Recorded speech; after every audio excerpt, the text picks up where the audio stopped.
हाँ जी, देखिए एक्सरसाइज 2.2 के क्वेश्चन। एक्सरसाइज 2.2 के क्वेश्चन जाने से पहले मैं आपको एक कंसेप्ट बताना चाहता हूँ कि ये काम होना कैसे वाला है। देखो कंसेप्ट, सबसे पहले इस कंसेप्ट में फैक्टर के बारे में जानेंगे कि फैक्टर कैसे होते हैं। देखो, फैक्टर तो मैं करा दूंगा, कॉमन लेने की आपकी जिम्मेदारी रहेगी कि कॉमन कैसे लिया जाता है। फैक्टर करने का मतलब क्या, स्प्लिट ही तो करना है। तो फैक्टर जो होने हैं वो स्प्लिट मेथड से होते हैं, स्प्लिटिंग मेथड। हाँ, ये वही मेथड है जो आपने 9th क्लास में सीखा था। ठीक है, कैसे है, जैसे मान लिया कि अपने पास इक्वेशन आई है A X square plus B X plus C. थोड़ा सा गौर फरमाए इस बात पे। एक्स स्क्वेयर के साथ ए आया हुआ है, आपने जज कर लिया कि एक्स स्क्वेयर का कोफिशिएंट ए है। फिर आपने जज किया कि ये कांस्टेंट वाली टर्म सी है। स्प्लिट किसको करना होता है, बीच वाली टर्म को स्प्लिट करना होता है। आपको बस सिर्फ क्या करना है, इन दोनों टर्म्स को मल्टीप्लाई कर देना है। क्या कर देना है, मल्टीप्लाई। मैं लिख रहा हूं यहाँ पे, ये क्या करनी है, मल्टीप्लाई करनी है। मल्टीप्लाई करने का मतलब ये बन जाएगा एसी। क्या बन जाएगा, और एसी के फैक्टर जब आप करोगे, सपोज दैट इस तरीके से ये फैक्टर आ जाएंगे। मतलब ए और सी में ये ओपन हो चुका है। किसमें ओपन हो चुका है, ए और सी के अंदर ये ओपन हो चुका है। मतलब बी को हमने क्रैक किया है ए और सी में। समझे बात को, स्प्लिट करना सीख गए हो आप। चलो इसको यूज करते हैं। सेकंड स्टेप में हम इसको कैसे बनाएंगे, ए एक्स स्क्र प्लस बी को हमने लिखा ए एक्स, ब्रैकेट में डाल देना, और प्लस में सी एक्स, मैंने ब्रैकेट में ओपन कर लिया है। क्लियर हुई बात। अब हमने क्या किया, यहां से आपको कुछ नजर आ रहा होगा, मैंने ब्रैकेट को ओपन किया, ये स्टेप के अंदर ब्रैकेट को ओपन किया है। क्लियर है।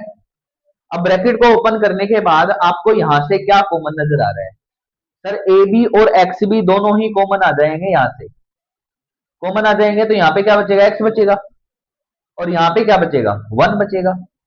डन होगी ये कहानी। चलो, इसमें से क्या कॉमन आएगा, इसमें से सर सी कॉमन आएगा, यहाँ पे क्या बचेगा, एक्स प्लस वन। एक बात मैं आपको फ्री एडवाइस दे रहा हूं इस बात की, कि अगर जो आप ये कॉमन कर रहे हो और बीच वाली टर्म से सेम ना मिले, आपको ऐसी ऐसी सेम ना मिले, मतलब ये एक्स प्लस वन आ रहा है और ये कुछ और आ रहा है, एक्स प्लस टू आ रहा है, मीन्स आपका क्वेश्चन गलत है। इसका मतलब आपने फैक्टर गलत कर रखे हैं। बात ये समझने की है। समझ गए बात को, क्योंकि एंड तक ना पहुंच रहे, बीच में ही आपको पता लग रहा है कि आपका क्वेश्चन गलत हो रहा है। ये सेम होने चाहिए हमेशा, अगर जो फैक्टर कर रहे हो तो। अब उसके बाद आपने क्या किया, एक्स प्लस वन दोनों में सेम है तो कॉमन कर लिया। अंदर क्या बचेगा, ए एक्स प्लस सी बचेगा। क्या बचेगा, ए एक्स प्लस सी बचेगा, और ये इसके फैक्टर हो चुके हैं। क्लियर हुई बात। नंबर वन कंसेप्ट आपने सीख लिया, फैक्टर करना। ठीक है। अब आपको क्या करना है, सेकंड स्टेप जो आपको करना है वो करना है, फैक्टर को, जो फैक्टर आए हैं, सपोज दैट यही फैक्टर लिख लिया मैंने, एक्स प्लस वन लिख लिया और ए एक्स प्लस सी लिख लिया, इनको जीरो के इक्वल पुट करना है। किसके इक्वल पुट करना है, जीरो के इक्वल पुट करना है। कर लोगे इतना, ठीक है। जीरो के इक्वल पुट करने के बाद ये अलग से जीरो के इक्वल आ जाएगा, इसको मिटा दिया मैंने। एक्स प्लस वन अलग से जीरो के इक्वल आ जाएगा, और ए एक्स प्लस सी अलग से जीरो के इक्वल आ जाएगा। ठीक है। ये जो वन है इधर जाके एक्स की वैल्यू आ जाएगी -1, और यहां से आपकी वैल्यू आ जाएगी एक्स की -c/a। देख लो भाई, एक बार देखो जरूर, क्योंकि ये पॉजिटिव उधर जाके नेगेटिव होएगा, और जो ये मल्टीप्लाई है वो जाके डिवाइड होएगा। दो वैल्यू आ चुकी है। अब देखो, मैं स्टार्टिंग में लेके चलता हूं। एक्स की कितनी पावर थी, सर 2 पावर थी। इसका मतलब उसके कितनी जीरोज निकलेंगी, दो ही जीरोज निकलेंगी, जो हम निकाल चुके हैं। अगर जो पावर, हाँ जो आप सोच रहे हो बिल्कुल ठीक सोच रहे हो, अगर जो पावर एक है तो एक ही आंसर आएगा। अगर जो पावर थ्री है तो कितने आंसर आएंगे, थ्री आंसर आएंगे, थ्री जीरोज आएंगे। तो फिलहाल आपके पास दो आ चुकी हैं, एक्स की वैल्यू -1 आ चुकी है, और एक्स की वैल्यू -c/a आ चुकी है। क्लियर हुई, क्लियर हुई बात। ये आपके पास जो आए हैं, इन वाले क्वेश्चनों में आपको एक्स ना बोल के आपको बोला कि ये ना जीरो जो आई है, इसका नाम रख देता हूं मैं। एक का नाम रख दिया अल्फा, क्या नाम रख दिया, अल्फा, और एक का नाम रख दिया बीटा। ये आपका बीटा आ गया। ठीक है, इतना समझ में आ गया? समझ में आ गया इतना? ठीक है, नोट कर लीजिए। ठीक है, जल्दी से नोट करो।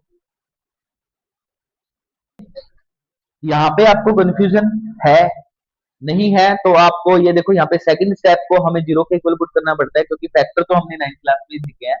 उसके बाद जीरोस निकालनी है तो जीरो के इक्वल पुट करना पड़ेगा, और वहां से इसके सॉल्यूशंस निकलने वाले हैं। क्लियर? अब ये सॉल्यूशन निकल चुके हैं तो सॉल्यूशन एक्स की वैल्यू ही तो निकली है। सपोज दैट मैं आपसे पूछता हूँ एक्स की वैल्यू क्या है, तो आप या तो ये बताओगे या ये बताओगे, कोई भी बता सकते हो आप। सर ये भी कह सकते हो एक्स की तो दो दो वैल्यू आई हुई है। लेकिन हमने क्या किया, इनको अलग अलग दिखाने के लिए एक को अल्फा से नोट कर दिया और एक को बीटा से नोट कर दिया। और आप जरूरी नहीं हो कि इसको अल्फा से नोट करोगे, इसको भी कर सकते हो। ये भी अल्फा बन सकता है और ये भी बीटा बन सकता है, कोई भी अल्फा कोई भी बीटा बन सकता है। अब नेक्स्ट स्टेप मैं आपको जो कराने वाला हूँ वो वेरिफिकेशन वाले स्टेप करवाने वाला हूँ। प्लीज उसके ऊपर नजर डालना कि क्या है वो। ये चीज नोट कर ली है? नोट करने के बाद देखो वेरिफिकेशन वाले स्टेप क्या है, इसके बाद के स्टेप होते हैं वो। जैसे अपने पास इक्वेशन क्या थी, A X square B X plus C. ये जो इक्वेशन है ना बच्चे, स्टैंडर्ड इक्वेशन है। स्टैंडर्ड इक्वेशन है तो इसका मतलब आपको वो इक्वेशन में आगे पीछे करके वैल्यू दे सकते हो। आपको ऐसे ही इक्वेशन बनानी पड़ेगी। ठीक है ना? मैं बताऊंगा कैसे बनानी पड़ेगी, फिलहाल आपको ये चीज समझ में आ रही है? ठीक है, कंसेप्ट में आपने यही चीज देखी कि यहाँ पे हमने एक्स स्क्वायर का वेरिएबल निकाल लिया, ए आएगा। मतलब मैंने लिखा कोफिशिएंट ऑफ एक्स स्क्वायर क्या है, ए है। फिर लिखा कोफिशिएंट ऑफ एक्स क्या है, बी है। और कांस्टेंट वैल्यू जो है वो आपकी क्या है, सी है। इतना तो लिख लिया। ठीक है, तो अब लिखने के बाद आपको क्या करना है, यहाँ पे सम निकालना है दोनों का, sum of zeros. Sum of zeros निकालना है आपको, मीन्स सम ऑफ जीरोज में क्या करते हो, अल्फा प्लस बीटा निकालना है। क्या निकालना है? Alpha plus beta. जब आप इसको निकालोगे ना तो जो आपका आंसर आएगा वो किसके इक्वल आएगा, माइनस बी बाई ए के इक्वल आएगा। किसके इक्वल आएगा?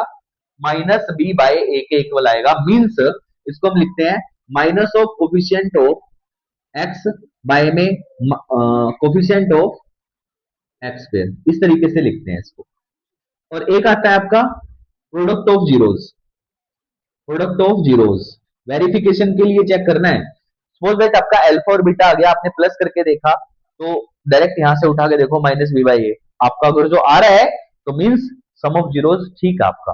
प्रोडक्ट ऑफ जीरोस करते हैं तो अल्फा डॉट बीटा, उसमें आप क्या निकालते हो, इसको सी बाई ए निकालते हो। सी बोले तो कांस्टेंट और ए बोले तो कोफिशिएंट ऑफ एक्स स्क्वायर। तो ये आपका प्रोडक्ट ऑफ जीरोस निकल के आ जाता है यहाँ से। अगर जो ये इक्वल आ रहे हैं लेफ्ट साइड, मतलब कि ये alpha dot beta C by A के इक्वल आ रहा है, तो वेरिफिकेशन आपकी ठीक हुई। ये दोनों जीरोस आपकी जो आई है ये बिल्कुल ठीक है, करेक्ट है। समझे बात को? वैसे तो वो बीच में ही पता लग जाएगा, मैंने आपको बता दिया था यहाँ पे कि वो किस तरीके से फैक्टर आ रहे हैं और वो कैसे निकल के दोनों एक जैसे आएंगे तो ठीक हो जाएगा आपका। वैसे तो बीच में ही पता लग जाएगा, लेकिन वेरिफिकेशन मांगता है एग्जामिनर, तो एग्जामिनर के अकॉर्डिंग वेरिफिकेशन भी करके दिखानी पड़ेगी। ठीक है, चलो हम एक क्वेश्चन लेते हैं, उस क्वेश्चन से काम करते हैं। ठीक है, एनसीईआरटी का एक क्वेश्चन उठा लेते हैं और बीच से उठाएंगे। सबसे पहले क्वेश्चन नंबर 1 से नहीं करने वाले हैं। ठीक है, सो दैट कि आपका बिल्कुल कंसेप्ट पक्का हो जाए, ऐसा क्वेश्चन उठाने वाले हैं। चलो क्वेश्चन नंबर फर्स्ट का जो है ना, थर्ड पार्ट ही उठा लेते हैं स्टार्टिंग में। ठीक है, फर्स्ट का जो थर्ड पार्ट उठा लेते हैं तो वो क्या